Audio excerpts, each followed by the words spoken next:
Hey, what's going on, everybody? My name is Shavi Zane.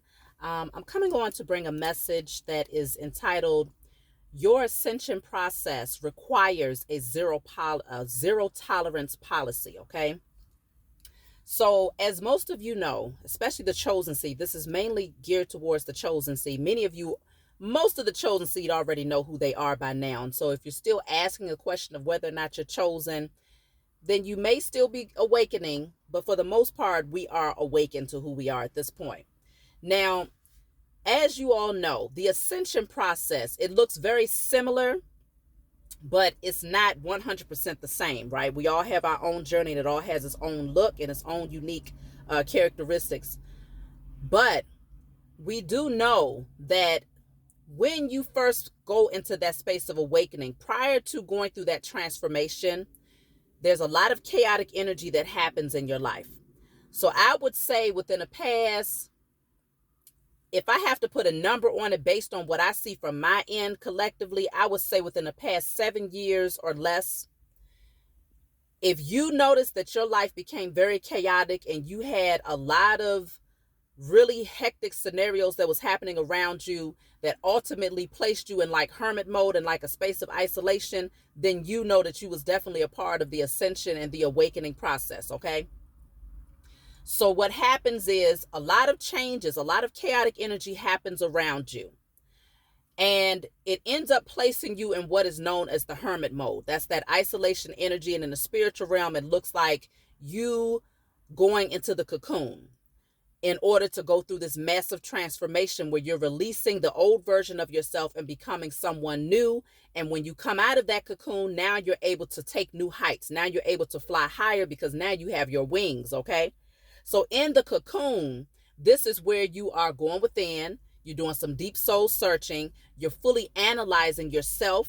What caused you to attract certain people, places, and things to you? You're analyzing those people. You're analyzing past scenarios. You're analyzing everything from within. And also, one of the most important factors of being in the cocoon phase and hermit mode is that you begin to create a stronger bond with the Most High, a stronger bond with your spiritual team, and a stronger bond with yourself. And so this is where going into hermit mode becomes very necessary because you don't want to have a lot of distractive noise and energy around you. So especially for those of you who are natural empaths who pick up on energy and emotions, and it would be hard to decipher what emotion is yours versus what emotion is coming from someone else if you have a lot of people around you during this time of awakening and you're starting to become more like the spiritual realm becomes that much more clear to you. And so you just pick up on energy just like that. And so it's hard for you to decipher which one is which. So that's why it's best to be in that space of isolation so that okay, this is coming from within me. I have to do some work from within me so that I can clear and purge these energies, right? And so during this time, let's just say when you come out of isolation, when that transformative energy is done and you get released from that cocoon, you step out into the world a totally new creature. You look different. You speak different. You see the world differently, okay? Because now you're flying higher. You're no longer on the surface as that caterpillar. Literally, the caterpillar is on ground level. But when you come out as that butterfly, you have ascended. So now you can fly higher. You can reach new heights now in this new vessel that you have become after this death and rebirth, okay? So you die to your old self and you become a new person. So now you got to get back acclimated to society, people, places, and things, right? You come back out, you're around people again, maybe even some of those people that you had to pull yourself back from, they end up resurfacing some type of way. And you find that at this point, you have a zero tolerance policy. You start to have a much shorter or much smaller tolerance for anything that lacks integrity. And you start to make cuts, like you got that sword and you only accepting the truth and nothing but the truth, and anything less than that, you making cuts. Okay, you come into my life, all right, I'm sensing something ain't right, I'm making cuts. That is a large part of your test. I'm going to talk about why it's a test on the individual scale and then what that means, what it's supposed to do on a when we talk about on a microcosmic to a macrocosmic level, on an individual scale to a group consciousness level, what that actually means, okay? So as an individual, this allows you to step into your power. This allows you to project that energy that says, I know my worth, I know my value, I know where I've come from, and I know where I'm going. I know what tolerating that type of energy did for me in my past, and I know why I'm not going to accept it, because it's not going to be a part of my future. You end up being in that energy where it's like you have zero tolerance. Your attention span for people who are in the wrong type of energy becomes very short. And you might start to question yourself, okay, well, am I being too hard? Should I be, letting up a little bit because everybody is not on the same page? Listen, you have to yield that sort of truth and integrity. You have to take out those balance scales, and you have to measure a person's heart on those balance scales, okay? You have to measure a person's heart on those balance scales because, see, you understand the severity of going backwards. You did a lot of work to climb up that mountain. That thing was not easy. Going through that transformative process was not no simple wham, bam, thank you, ma'am. I went through my transformation and now I'm back. It's not like that. It can take people, it depends on how much resistance you have while you in that cocoon is going to determine how fast it's going to take for you to go through that full transformation before you could be released out into this new form of who you are being called to become. And so you come out, finally, you come from this cocoon and you've gone through this transformation. You're not going to let nobody come in and mess that up. You're not going to let anybody come in and push you back down or push you backwards. And so you do end up having tests that come your way. Because now it's like, so you've learned many lessons, and it's easy for you to accept those lessons when you was not being tested because you didn't have those people around you to test you while you was in a cocoon. But now that you are back out amongst society and amongst these people, you're going to be sent many different tests that's going to show whether or not you are really ready to use the tools that you have been given during your transformation and utilize them to pretty much maintain a space of internal balance and peace within, internally and externally. Are you going to use those tools and that wisdom that you have gained to ensure that you are not welcoming in the wrong types of energy? So on an individual level, this becomes very important because this is also a part of you continuing to grow and evolve. And as you continue to pass those tests, you'll find that those people, places, or things begin to fall away, and you attract less of that energy, and you begin to attract more of the energy that is in direct opposition to that, but it's in alignment with where you are headed. So people that do have integrity, people that are honest, people that are, that are healed, that have self-love, that type of energy, those types of things, people, places, and things, you end up attracting to you because you've passed that test now that you've gone through the transformation. So on an individual level, that's what that looks like. Now on a group consciousness level amongst the chosen, the reason why zero tolerance policy is a must is because, as you all know, the more that people do things, you have one person over here that's zero tolerance policy, then you have another person that's zero tolerance policy, and you continue to add that up. We are all creating one body, Christ consciousness. And so as we all step into our divinity and we're all out here like we're not going to tolerate anything less than what we deserve. We know what we deserve. We're stepping into our power. We making cuts. We balancing people's heart. We balancing out those scales. We measuring to see, does it line up? Is it in alignment? Does it maintain balance? Internally for me and externally for my circumstances. Does it maintain balance? And the more people that do that in this Christ consciousness, in this body, what happens is the energy of the universe begins to shift on our behalf. And so we end up collectively projecting an energy that says zero tolerance policy for anything that lacks integrity. And so what happens as a result of that? All of these wicked structures, they come falling down. The U.S. corporation, all of these secret societies that have operated against us, these other countries that have also worked against us, whoever was in that energy of doing things with a lack of integrity, dishonesty. They was doing things, criminal behavior, anything to gain power, anything to gain control or financial abundance, but they was doing it from a space of darkness, whether it be in the spiritual realm or in the physical realm. All of these structures have to then come down, because we have projected an energy that says we will no longer accept anything less than what we deserve. And so naturally, this becomes the requirement of the universe. Everything must be in alignment now. Everything must be balanced now.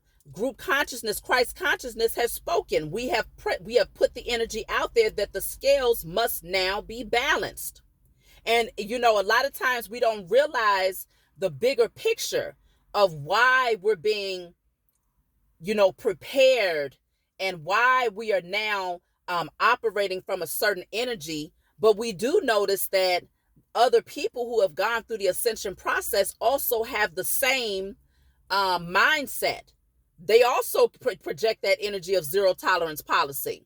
They also say that anything that lacks integrity, it is unacceptable. No matter what walk of life they came from, or whatever path they had to walk in order to get there, we all come together collectively where it's like, no, we're not tolerating it. And so again, group consciousness, Christ consciousness awakens, and we project the energy that says your structure, your power structure must now come down, because you are not balancing the scales. You're just here to control. You're just here to manipulate. You're just here to gain material wealth and abundance. And so everything that you're doing is in opposition to truth. It's in opposition to love. It's in opposition to compassion. It's in opposition to integrity. And so because of this, collectively, we are projecting an energy that is in opposition to you. And so then they must fall. They must bow down before Christ consciousness. Okay? Everybody has been sitting back awaiting for this, not everybody, but too many people have been under this illusion that it's supposed to be a white guy that comes floating from the sky, that's all soft and delicate, that comes through and says, and now everybody bows down before this white man because he comes in to exact justice, right? But really what it is that we all, as Christ consciousness, those of us who are chosen seeds, we step into our power. We do the work to heal on an individual level. We regain that divine connection to the Most High in our spiritual team. We break the generational curses. We come out of that cocoon transformed. We begin to operate from a space of zero tolerance policy from those people around us on an individual scale. And as we all continue to do that, group consciousness, Christ consciousness comes together collectively to say, no, we now balance the scales, because we all operate from a zero tolerance policy, which means your power structure can no longer stand spiritually or physically. And so this is why it is a requirement of us to, the moment that we see something that's out of alignment, the moment that we see something that can throw us off when it comes to our own peace of mind, or it'll take us backwards towards that person that we used to be, or guiding us towards the types of people that you was purposely removed from in order to grow, that's when you have to do the work. You have to look at it and say, is this balancing the scales? Can things remain balanced if I accept that energy? Can things remain balanced if I accept that person, place, or thing into my life right now? On an individual scale, you take a look at it. But when you begin to grow and evolve more, you start to see it from a much greater scale. Is this going to be in alignment with me as a part of the body in this awakening, in Christ consciousness? Will this throw things off? Will the scales be balanced for us if I accept this governmental structure that's trying to tell me that unless I get the miniature sword, I can't work. Okay, zero tolerance policy. I stand my ground on that. And so I pull back and I have full faith that I'm being guided down another path that's going to allow me to start my own business and do exactly what it is that I was dreaming about doing in the first place. Another example would be zero tolerance policy. If you're coming in and you're saying to me, no more of this standing in line, voting for specific politicians and presidents to be placed into a position anymore, because I see that you all lack integrity. You've been lacking integrity. You've been working against myself, my ancestors, and my offspring. This has never been about balancing the scales. This has never been about operating from a space of integrity, because if it had, then reparations would have been in place a long time ago. So zero tolerance policy, I no longer stand in your lines. You no longer get my signature to give you permission to keep your foot over my neck or the neck of or my offspring. Okay. When it comes to these religious establishments, I'm just seeing the clock is saying 11:11. When I'm seeing these religious establishments, okay, and they come in saying, continue to suffer and wait on someone to come and save you. Zero tolerance policy. You are telling me to be in a passive state and to not recognize that the Most High has given me the authority and the power to tear down these mountains. I don't have to wait for someone to save me, because I've been given the safety raft. I've been given all of the tools necessary to save myself. It all starts from within me. So no, I cannot tolerate your teaching. And so I pull myself from your structure, because this is not balancing the scales. It's actually throwing things off balance to keep people in a passive state. Okay? When you turn on the TV and the news stations are saying, this is, be aware, because we got the pox running around. We got the gorilla pox running around, right? Y'all know what I'm talking about. And you better go and get this miniature sword. Okay? Be on alert. Turn it off. Zero tolerance policy. You are projecting the energy of fear. I don't tolerate that over here. Okay? That is a fear tactic to keep me afraid of leaving my own home. Okay? Zero tolerance policy. When you turn on your radio and the music is talking about you a hoe, you a bitch. They talking about your own people that look like you, telling you that you ain't worth nothing, and the only way that you can be worth something is if you out here shooting a nigga, okay? Or the only way that you can actually get respect as a man is if you out here screwing a hoe, taking advantage of women, walking away from your children. Zero tolerance policy. This is what we're doing collectively, though, as a group consciousness, because we did it on an individual scale.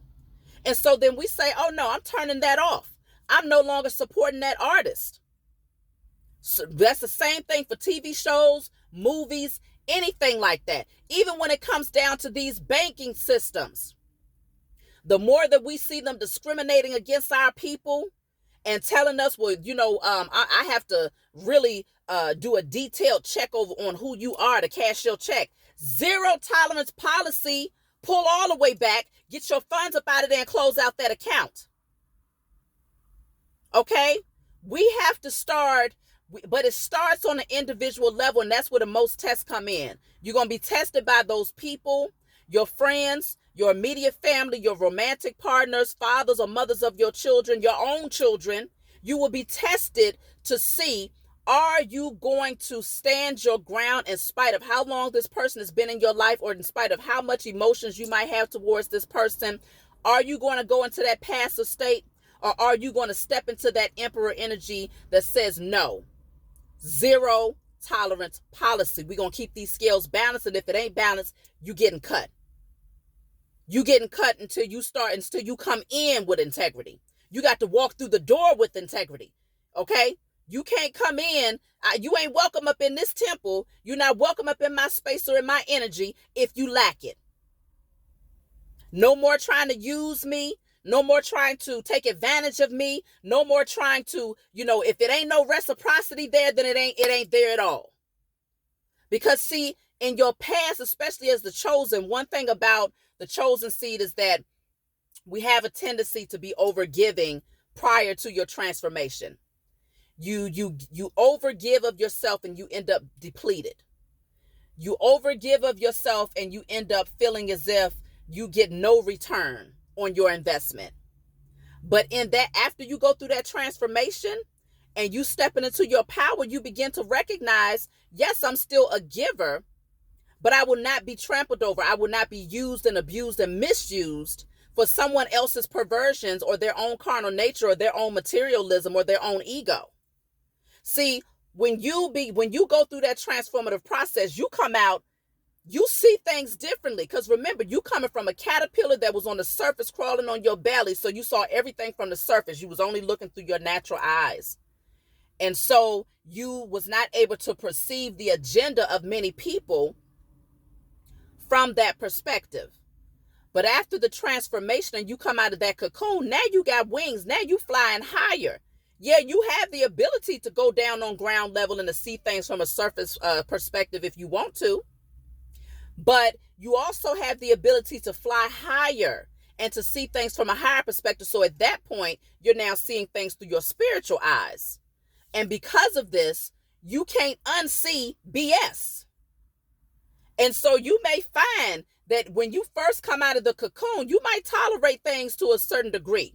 For a certain period of time, you might let certain things slide, but it's like, man, I can't unsee that. I can't unsee the energy that this person is projecting.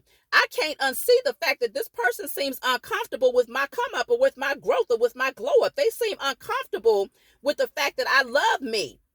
They seem uncomfortable with the fact that I'm creating healthy boundaries and that I'm no longer operating in that low vibrational energy. And so you might allow these people back into your life for a short period of time. That's only during your testing phase, though. And so you'll find that the more that you hold on to these types of people, even though you can see very clearly through them and through their agenda, the lessons will become that much louder. It's like, okay, you see it, I'm going to make you see it even more clearly now. They're going to come in and do something else, and they're going to do something else, and they're going to do something else, whether it's a job, a friendship, it don't matter. Until you're just like, oh no, this is not in alignment with integrity. This is not, I was taught the exact opposite of this in the cocoon. The wisdom that I've been granted has shown me that I am worth far greater. And so until you actually enforce the zero tolerance policy, no matter who it is or what it is, then you're going to continue to get the test until you start to see that this is something that is a large part of my growth and I must operate from this space. There is no ifs, ands, or buts about it. Because again, the higher you continue to rise, you're going to see that this is a collective body that's coming together to project the energy of, we only accept things that are just. That's you exacting the law. That is you enforcing the law. You see what I'm saying? As a spiritual being, as a chosen seed, we are the enforcers of the law. Because we are operating from integrity and we only accept things that are in alignment with that. Then we come together as a collective body, Christ consciousness, to enforce the law that has to be in alignment with balance, justice, and integrity, honesty, compassion, truth. And anything in opposition to that automatically gets plucked away, automatically must cease to exist. That's the energy we are projecting. And it's necessary for us to do this because one of the main reasons why we ended up falling from grace for a time in terms of our position of authority here on this land is because we did not operate with the zero tolerance policy. We became too passive and too open to the wrong types of people into our space, into our communities, into our spiritual belief systems, into our culture. We allowed too many people to come in with the silver tongue, and these old soft words, making false promises. And we did not use our spirit of discernment to see clearly that these people were snakes. Even though I can guarantee that we saw it, we felt it, and we knew that something wasn't right. We knew someone right. Go back and watch the first version of Pocahontas. Okay? That movie, I used to watch it all the time when I was a child. When these people first came over here, the European first came over here on this land, Pocahontas, her family, they was very much so in opposition to these people. They actually called them the blue-eyed devil in the movie. I was surprised to see that because as a child, I never interpreted, it just didn't dawn on me what they were saying. But as an adult, when I look back and watched it with my children, I was like, damn, they really was putting it out there. But of course, that was during a time when most of the world was asleep. Most of the chosen was asleep, so you would not have been able to easily pick up on that. But there are some who was awakened that was able to see that very clearly, but not enough of us. And so, because just like in that movie, you had some people who was given the message, given the signs and synchronicities. Even nature was speaking, saying, don't go in that direction. You can't trust this one. You can't trust these people. That soft talking, those false promises was enough to make people go against that zero tolerance policy. And because of that, that's when the enemy was able to come in and wreak havoc over this land and over our spiritual belief systems, because Pocahontas ended up in the church. She went from connecting to the Most High through nature and being able to speak to trees and speak to the wind and speak to the water and the animals and all of these things, to walking around in a church, because at that point she had fallen in love with a European man that had convinced her that he was all love. But in between time, people are using him as a pawn to get to her family, to take them down so that they can overtake the land. And so this is where we have to maintain that position. We set healthy boundaries. We create a line that says you cannot overstep these boundaries, because if you do, you get cut off. Automatically cut off. Zero tolerance policy, okay? So that's how we're going to have to start operating collectively as a people. You're already being taught the lessons right now as an individual, on an individual scale. For those people that's in your intimate circle, make sure y'all are passing them tests, okay? Because it's far greater than just you, but it's very instrumental in your own personal growth, but it's even bigger when it comes to our growth as a collective body. So I love you all. I hope this message was able to reach those who have ears, who are supposed to hear. And if you want a private reading from me, you can always email me. If you want to order my hair or body oils, feel free to email me. I do charge for these things, just to let y'all know. And then also, for those of you who would like to donate to my channel, I'll leave the Cash App in the description box below. And I look forward to talking to you all next time. Please be sure to like and subscribe to my channel, y'all. If you find that my messages resonate with you in any way, or I'm helping you in any way, like and subscribe to my channel so that more people can receive this message, because the more people that awaken right now, the faster we can shift this energy. So I'm only one vessel, but the more of us that come together and do this thing together, I'm one vessel that's a part of a large body. Okay? So I love you all, and I'll talk to you all next time.